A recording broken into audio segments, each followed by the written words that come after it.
गांव में घुस जाएगा नेता। चल ये बैठा इसको गाड़ी में। चल कौन कौन नेता है किसको सो जेल से बैठाना मैं गाड़ी में।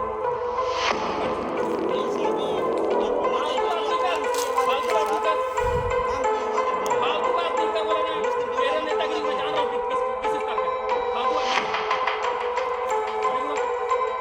जिसको गणमस्ती है चलो छोड़ो और जिसको जहाँ फोन लगाने लगा अबे बोल दिया वो होगा मतलब क्या शूटिंग कर नहीं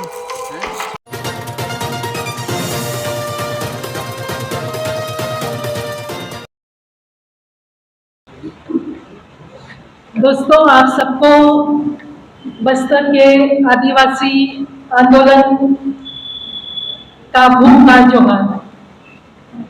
एपीडीआर को मैं धन्यवाद बोलना चाहूंगी कि मुझे यहाँ आपने बुलाया और मुझे ये मौका दिया है कि ছত্তিশগড়ে মাও দমনের নামে আদিবাসীদের ওপর নারকীয় হত্যালীলা চালাচ্ছে বিজেপি, মন্তব্য বেলা ভাটিয়া। দেশের রাষ্ট্রপতি একজন দলিত আদিবাসী, অথচ তারই সময়কালে এখন আদিবাসী মূল নিবাসী মানুষেরা নিরাপদ নয়।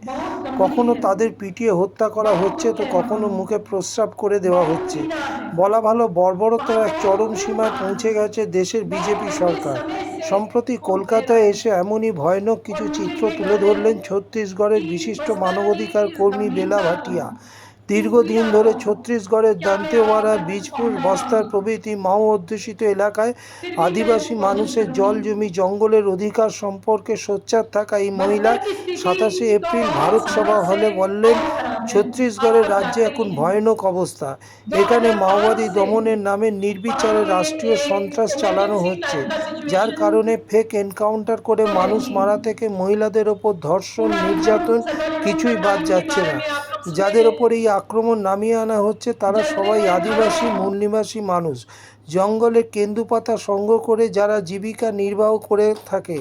ঘটনা হলো, ছত্তিশগড়ের 44% এলাকাই হলো বনাঞ্চল, গভীর জঙ্গলে ঘেরা। এখানকার মোট জনসংখ্যার সিংহভাগ মানুষ আদিবাসী বনবাসী মানুষ, যাদের জল, জমি, জঙ্গলের ওপর একচ্ছত্র অধিকার সর্বজন বিদিত, অথচ রাষ্ট্র তা স্বীকার করতে চায় না। ঘন জঙ্গল অধ্যুষিত ছত্তিশগড়ে খনিজ সম্পদে সমৃদ্ধ। মাটির নিচের গ্রানাইট, পাথর, কয়লা, লৌহ আকরিক প্রভৃতি প্রচুর পরিমাণে রয়েছে, যা এক শ্রেণীর কর্পোরেট দ্বারা দিনের পর দিন লুণ্ঠিত হচ্ছে। যারই প্রতিবাদ করলে হয় তাকে মাওবাদী আখ্যা দিয়ে জেলে ভরে দেওয়া হয়, নয়তো ফেক এনকাউন্টার করে মেরে ফেলা হয়, যেমনটাই হয়েছে গত 14ই এপ্রিল 2024। এদিন আদিবাসীদের এক শান্তিপূর্ণ সভা চলাকালীন পুলিশ প্যারামিলিটারি জওয়ানদের নিয়ে পুরো এলাকা চারদিক থেকে ঘিরে ফেলে এবং মাওবাদীর তকমা দিয়ে নির্বিচারে গুলিবর্ষণ করে। বর্ষার মতো সেই গুলিতে ঘটনাস্থলেই 12 জন আদিবাসী প্রাণ হারান এবং 17 জন মারাত্মক জখম ব্যক্তিকে ঘষ্টাতে নিয়ে যাওয়া হয় এবং তাদের হাসপাতালে নিয়ে যাওয়ার পরিবর্তে আরও নৃশংসভাবে কেন্দ্রীয় বাহিনী খুন করে।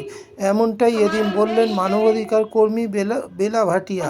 এদিন বেলা ভাটিয়ার অভিযোগ করে বলেন, শুধু গুলি করে হত্যাই নয়, বিভিন্ন সময় মাওবাদী দমনের নামে আদিবাসী অধ্যুষিত গ্রামগুলোতে আকাশ থেকে ড্রোনের সাহায্যে বোম্বিং করা হচ্ছে, যাতে অসহায় নারী, পুরুষ, এমনকি শিশু পর্যন্ত মারা যাচ্ছে।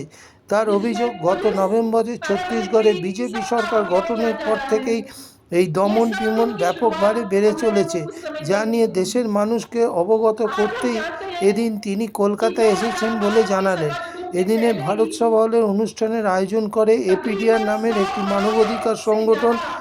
এদিন মাননীয়া বেলা ভাটিয়া ছাড়াও মঞ্চে বক্তব্য রাখেন সংগঠনের সাধারণ সম্পাদক রঞ্জিত সুর, সঞ্জীব আচার্য, প্রসূন চট্টোপাধ্যায়, সৌমিত্র দস্তিদার, দেবব্রত রায় প্রমুখ। मल्टीनेशनल्स के साथ में 2005 के पहले ही ये सब कुछ साइन हो चुका के भी रूल में भूपेश बघेल जब चीफ मिनिस्टर थे उस समय का भी अभी डेटा बाहर आया है कि भूपेश बघेल के समय में भी 108 जितने कॉर्पोरेट्स के साथ में एमओयू साइन हुए थे। और छत्तीसगढ़ तो देश का एक इस तरह का राज्य है जहां पे लोकतंत्र एक टोटालिटेरियनिज्म टाइप का दिखता है। আমরা একটু দেরি করে শুরু করলাম, অনেক লোকজন এখনো আসতে পারেননি, আসছেন। তো 4:30 বাজে আমরা की, बूढ़ों की, बीमार लोगों की जो खाट में ही सोए हुए उनकी हत्या, बहनों का बलात्कार और हमारे देश के पैरामिलिट्री, आईआरबी और बस्तर के ही आदिवासियों को एक युद्ध में पुलिस के द्वारा उनकी मदद लेना, दूसरे आदिवासियों पर ही वो युद्ध करना, ये सब कुछ हम लोग ने सर्वाधिकार के दौर में देखा। कहने के लिए तो उस समय ये कहा जा रहा था कि सर्वाधिकार छत्तीसगढ़ में अभी जो चल रहा है इसका कारण मैं दक्षिण छत्तीसगढ़ के बस्तर रीजन से आई हूँ। बस्तर में आप जानते होंगे कि वहाँ पे एक युद्ध चल रहा है सरकार और सीपीआई माओवादियों के बीच में। ये 2005 से ये एक तरह का इंटरनल वॉर वहाँ पे चल रहा है। और अभी की स्थिति ये है कि गए साल से जब से भाजपा सरकार फिर से वहाँ पे आ गई है तो 1 जनवरी 2024 से हम देख रहे हैं कि वहाँ पे फर्जी मुठभेड़ बहुत ज़्यादा बड़े तादाद में वहाँ पे हो रही है। आए दिन वहाँ पे फर्जी मुठभेड़ का हम लोग सुनते हैं और अभी एक तरह का डायरेक्ट किलिंग्स हो रहा है जिसमें कि अगर आपके हाथ में कोई आए, वो ग्रामीण भी हो कोई भी हो, सीधे आप उनको मार रहे हैं। तो ये एक तरफ हमें दिखता है, दूसरी तरफ हमको सैन्यकरण दिखता है। और ये केवल अभी ही नहीं मगर पिछले कई सालों से बस्तर को एक छावनी बना दिया गया है। कम से कम वहाँ पे 1 लाख पैरामिलिट्री फोर्स है आज के दिन में। और आप जानते हैं कि बस्तर एक 5वीं अनुसूची का एरिया है, ये आदिवासियों का एरिया है, यहाँ पे आदिवासी बहुमूल्य क्षेत्र है, मगर इसके बावजूद आदिवासियों के अधिकारों को पूरी तरह से वहाँ पे कुचला जा रहा है। उनका जल, जंगल, जमीन, पेशा कानून, फॉरेस्ट राइट्स एक्ट, इसको किसी का भी पालन वहाँ पे नहीं हो रहा है। और केवल हमें वहाँ पे सरकार के द्वारा, पुलिस और पैरामिलिट्री के द्वारा कॉरपोरेट को लाने के लिए, क्योंकि इस पूरे एरिया में मिनरल रिच एरिया है, यहाँ पे साउथ एशिया का सबसे अच्छा आयरन ओर है, उसके अलावा और भी बहुत मिनरल्स है। तो इसीलिए कई तरह तरह के कॉर्पोरेट हाउसेस के साथ में MOU साइन किए गए हैं 2005 के समय से।